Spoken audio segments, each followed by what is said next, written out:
तिघा चौघांना विचारलं की बाबा ठीक आहे, तुम्ही जर हे सगळं केलंय, मग आता तुम्ही प्लेन शिवाय कुठं बाहेर पडतच नसाल ना. म्हणजे कुठे बाहेर गावी जायचं म्हणलं तर का उन्हाळा बिनाळा हे करायचं असेल उन्हाळ्याच्या सुट्टीत, तर तुम्ही आउट ऑफ इंडियाच जात असाल. ते म्हणले नाही बुवा, तुमचे सगळे प्रश्न मिटले.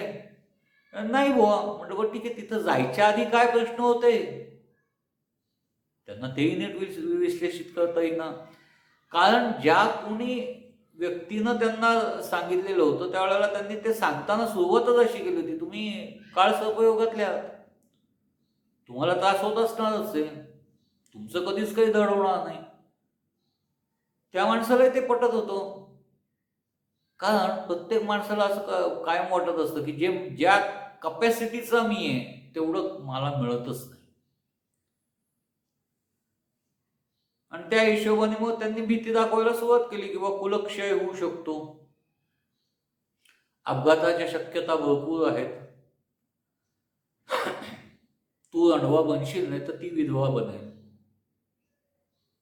आणि हे सगळं टाळायचं असेल तर माझं ऐकून घे, तू काळ सर्पयोगाची पहिले शांती कर, नारायण नागबळी करून टाक. म्हणजे तिसऱ्या कुठल्या तरी व्यक्तीला मारून त्याचं पिंडी श्राद्ध तुम्ही केल्यामुळं तुझी बायको विधवा होणार नाही किंवा तू दंडवा होणार नाही, हे कसं शक्य आहे? म्हटलं हे जर आहे तर तुला असं वाटत नाही का की तू प्रेताच्या टाळूवरचं लोणी खातोयस? त्या प्रश्नाचं मात्र त्याच्याकडे काही उत्तर नव्हतं. हे एकच असं नाही, अनेकांना त्याचं उत्तर देता आलेलं नाही. का मग करतो आपण हे विधी? कुणीतरी XYZ व्यक्ती सांगते की भविष्यात तुझं नुकसान होणार ते टाळण्याकरता आत्ता तू हे कर, आणि त्याच्याकरता 15,000 रुपये तर्पण करण्याकरता 10,000चं काय नारायण नाग, नारायण लक्ष्मीनारायणाचा जोडा म्हणतो आपण, श्री विष्णूंचं नाव येते, त्या नावाने घेतलेला नाग त्याचा बळी द्यायचा तुम्हाला? सांगा ना, हे पुण्य आहे का पाप आहे? व बळी देऊन तिथंच तुम्ही त्याचं पिंडी श्राद्धही घालणार आहात.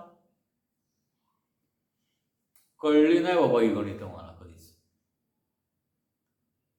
हा एक आहे, किंवा तुम्ही काहीतरी असं केलं की तुमच्या मनाला शांती लाभते आणि 4 पैसे खर्च झालेले असल्यामुळे तुम्हालाही बरं वाटतं. तुम्ही असं समजू नका की मी फक्त ज्योतिषाबद्दलच बोलतोय. मांत्रिक तांत्रिक यांच्याबाबतही मी तेच म्हणणार की बोकड कापल्यामुळं नुकसान बोकडाचं झालं, बोकड विकत आणणाऱ्याचं झालं, तुझं काय झालं? फायदाच झाला ना. हे लोक सांगतात बोकड आणा बोकड आणा, केवढ्याला पडतो बोकड? म्हणजे माझ्या माहितीनुसार तर सध्या बोकड 15,000 ते 20,000च्या घरात आहे, व तो अश्राप जीव, त्याचं तुमचं काही वय नाही, देणं घेणं नाही, काही नाही. तो कापून तुम्ही दुनियाभर गाव जेवण घालणार.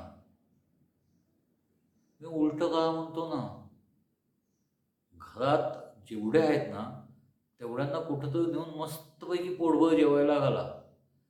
त्यांच्या तोंडून जो तृप्तीचा ढेकर येईल किंवा त्यांच्या मनात ती जी तृप्तीची भावना असेल, ती भावनाच तुम्हाला जास्त बरं वाटून देईल. खूप वेळेला लग्नाच्या पंक्तीत पंगत उठून जेवण झाल्यानंतर हात धुवून बाहेर पडणाऱ्या माणसाला जर तुम्ही पटकन आढळून विचारलं, काय पाहुणा, कुणाचं लग्न झालं, सांगता येणार नाही. कारण त्याला ना नवऱ्याशी घेणं असतं, ना नवरीशी घेणं असतं, त्याला जेवणाशी घेणं असतं. आणि असंही काही नाही, तो घुसलेला असतो असं मी म्हणत नाही, तो वधूवरांचा नातेवाईकही असू शकतो. पोट तृप्त झाल्यानंतर कुठलेही बाहेरचे विचार नसतात, माणूस आळसावलेला असतो. त्याच माणसाने 6 महिन्यानंतर त्याच माणसाने त्यावेळेला दिलेला आशीर्वाद 6 महिन्यानंतर तुम्हाला उपयोगाला पडणार आहे. हा थोडा विषय बाजूचा आहे, पण लग्न सोहळ्यात लग्नावळी तुम्ही करत असणाऱ्या खर्चाबाबतचा आहे. नाहक खर्च रे मित्रांनो. तुम्ही गुरुजीकडनं मुहूर्त काढून घेता आणि मुहूर्ताच्या वेळेला तिथं आलेल्या कुठल्या तरी राजकीय व्यक्तीचा सत्कार करत बसता आणि बस म्हटलं आमचं लग्न मुहूर्तावर लागलं. मुहूर्त या शब्दाचा अर्थ कळतो का? आणि त्याचं वेटेज पाळणं किती महत्वाचं असतं. लग्न हा समारंभ नाहीये मित्रांनो, तो विधी आहे.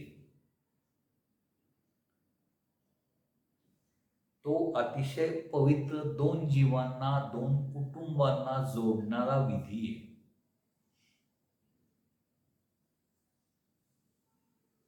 काही त्याच्याकरता गाव जेवणाची आवश्यकता नसते. खूप मोठं करायचंय, खूप जणांना बोलवायचंय, अमुक करायचं, तमुक काही नाही. साध्या पद्धतीनं तुम्ही जर केला तर तो जास्तीत जास्त चांगल्या पद्धतीनं तुम्हाला तो विधी समजावून घेता येईल, त्यातलं मर्म कळेल आणि त्याचा अभ्यास करता येईल. आणि जर नाही तर मग काय, भटजी म्हणला सुरू, मग पुढचं तो सगळं संस्कृत मध्ये बोलतोय, आपण इकडं तिकडं कोण बायकोची मैत्रीण कोणची चांगली दिसते, ही चांगली, कुणाचं कोण आलंय, टपोरीगिरी कोण करतं, आपल्या मधलं कोणाला कोण पटतंय, एवढंच करत बसतो. अरे नाही, ते टंगळ मंगळ करण्याचा आजकाल लग्न फारशी टिकत नाही. याच्या मागचं कारण तो विधी मान्यतेनं केला जात नाही, तो शो ऑफ म्हणून जास्त केला जातो. काय ते डेस्टिनेशन वेडिंग, त्यानंतर वेगवेगळं शूटिंग शर्टिंग काय असेल तुमचे जे खर्च, विधी हा प्रेमाने केला, मान्यतेने केला, अपपर भावाने केला तर तो योग्य असतो. नाही, आम्ही एन्जॉय केलं तर काय फरक पडतो म्हणून लग्नात दारू नाचणारे 100-90 सापडतात. आमच्याकरता आनंदाचा दिवस आहे. आनंदाच्या दिवशी दारूच फक्त प्यायची असते का?